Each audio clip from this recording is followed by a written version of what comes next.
हर रात हम सब एक वादा करते हैं जो अक्सर हर सुबह टूट जाता है।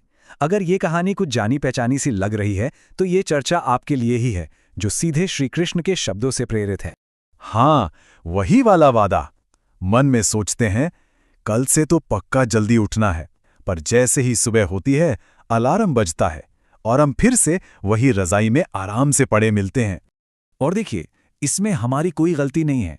ये कोई पर्सनल फेलियर नहीं, बल्कि एक ह्यूमन नेचर है।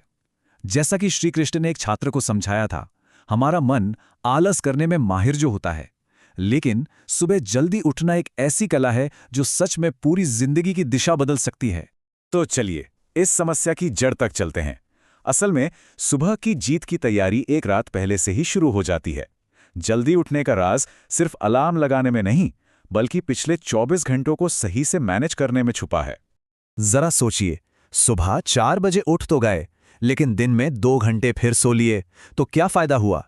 वो जो एक्स्ट्रा समय पाने का मकसद था, वो तो खत्म हो गया। असली जीत तो तब है जब उस समय का इस्तेमाल हो, ना कि वो समय वापस नींद में चला जाए।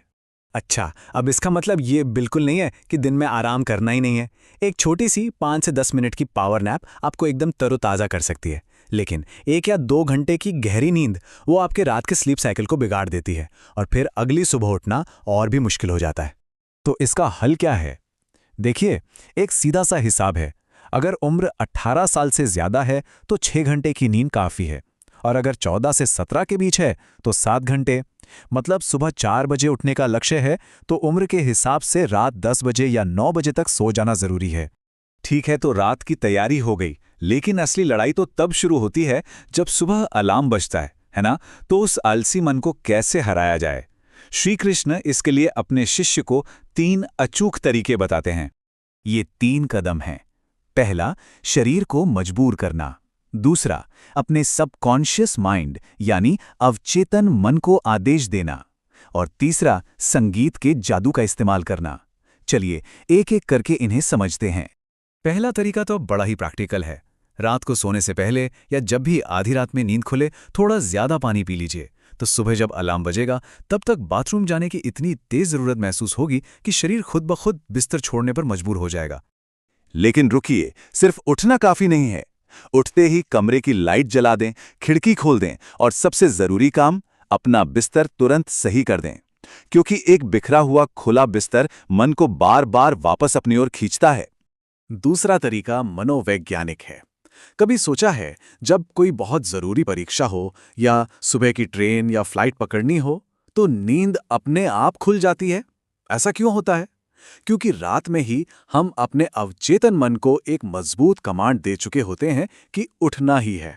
तो बस यही करना है, अपने आप को एक मजबूत वजह देनी है, एक ऐसा कारण जो इतना शक्तिशाली हो कि मन भी उसे टाल ना पाए। और तीसरा तरीका है संगीत का इस्तेमाल। कुछ धुनें, कुछ भजन या कोई ऐसा गाना होता है जो सीधे हमारे दिल को छू जाता है, जो हमें हमारे लक्ष्य की याद दिलाता है। बस उसे ही अपना अलार्म टोन बना लीजिए। आप देखेंगे कि कुछ ही दिनों में मन उस आवाज का इंतजार करने लगेगा।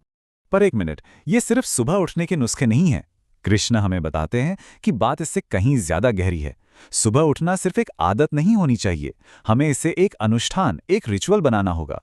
अनुष्ठान यानी किसी काम को पूरी श्रद्धा और सम्मान के साथ करना। सुबह का वक्त एक पवित्र समय है जब हम नए दिन का स्वागत करते हैं। ये अलार्म के साथ कोई लड़ाई नहीं है। इसे ऐसे सोचिए जैसे घर पर कोई बहुत खास मेहमान आने वाला हो तो हम कैसे तैयारी करते हैं, ठीक वैसे ही सूर्योदय की ऊर्जा का स्वागत करने के लिए हमें भी ताजगी और शांत मन से तैयार रहना होगा। और जब ऐसा होता है, जब सुबह के उस पहले पल को हम पूरे होशो हवास में जीत लेते हैं, तो कुछ बहुत खास होता है। तो समझिए, जिंदगी की पहली और सबसे जरूरी लड़ाई जीत ली गई है। दिन का पहला पल जीतना असल में पूरे दिन को और फिर पूरी जिंदगी को जीतने की पहली सीढ़ी है।